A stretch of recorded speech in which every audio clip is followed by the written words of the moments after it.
জুলাই গণঅভ্যুত্থান দিবসে উন্মুক্ত হলো জুলাই স্মৃতি জাদুঘর। উদ্বোধন করেছেন প্রধানমন্ত্রী তারেক রহমান। দর্শক, এই বিষয়ে আমাদের সহকর্মী আকাশুজ্জামানের একটি রিপোর্ট রয়েছে, চলুন রিপোর্টটি দেখে নেই। দুয়ার খুলল বহুল প্রতীক্ষিত জুলাই গণ অভ্যুত্থান স্মৃতি জাদুঘরের। ২৪-এর গণ অভ্যুত্থানের স্মৃতিচিহ্ন ধরে রাখার জন্য রাজধানী শেরেবাংলা নগরে সাবেক গণভবনে গড়ে তোলা জুলাই গণ অভ্যুত্থান স্মৃতি জাদুঘর উদ্বোধন করেন প্রধানমন্ত্রী তারেক রহমান। এ সময় তার সঙ্গে উপস্থিত ছিলেন অন্তর্বর্তী সরকারের সাবেক প্রধান উপদেষ্টা অধ্যাপক ডক্টর মোহাম্মদ ইউনূস, সরকারের ঊর্ধ্বতন কর্মকর্তা, বীর শহীদ পরিবারের সদস্য, আহত যোদ্ধা, বিভিন্ন রাজনৈতিক দলের প্রতিনিধি ও কূটনীতিকরা। উদ্বোধন শেষে জাদুঘর ঘুরে দেখেন প্রধানমন্ত্রী। ২০২৪ সালের ঘটনা প্রবাহ ও গণ অভ্যুত্থানের ইতিহাস নতুন প্রজন্মের কাছে তুলে ধরার পাশাপাশি শহীদদের আত্মত্যাগের স্মৃতি সংরক্ষণ করার উদ্দেশ্যে বানানো হয়েছে এই জাদুঘর।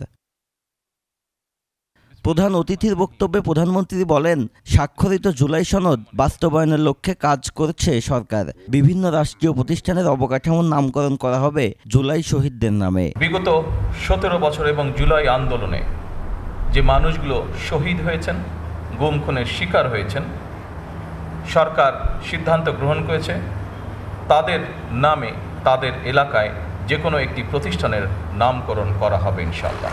এই দিন বাংলাদেশের যুগান্তকারী গণতান্ত্রিক ইতিহাসের মাইলফলক বলে মনে করেন প্রধানমন্ত্রী। বাংলাদেশ আর কখনোই তাবেদারির রাষ্ট্রে পরিণত হবে না বলে উল্লেখ করেন সরকার প্রধান। আজকের এই দিনটি বাংলাদেশের গণতন্ত্রের ইতিহাসে অবশ্যই আরেকটি যুগান্তকারী মাইলফলক। দীর্ঘ ১.৫ দশকেরও বেশি সময় ধরে ফ্যাসিবাদ বিরোধী আন্দোলনে হাজার হাজার মানুষ গুম অপহরণের শিকার হয়েছিলেন। ফ্যাসিবাদ মুক্ত দেশে অহেতুক কেউ কেউ অস্থিরতা তৈরির অপচেষ্টা করছে বলে উল্লেখ করেন তারেক রহমান। কেউ কেউ অহেতুক ইস্যু তৈরি করে দেশে অস্থিরতা সৃষ্টির অপচেষ্টা শুরু করেছে।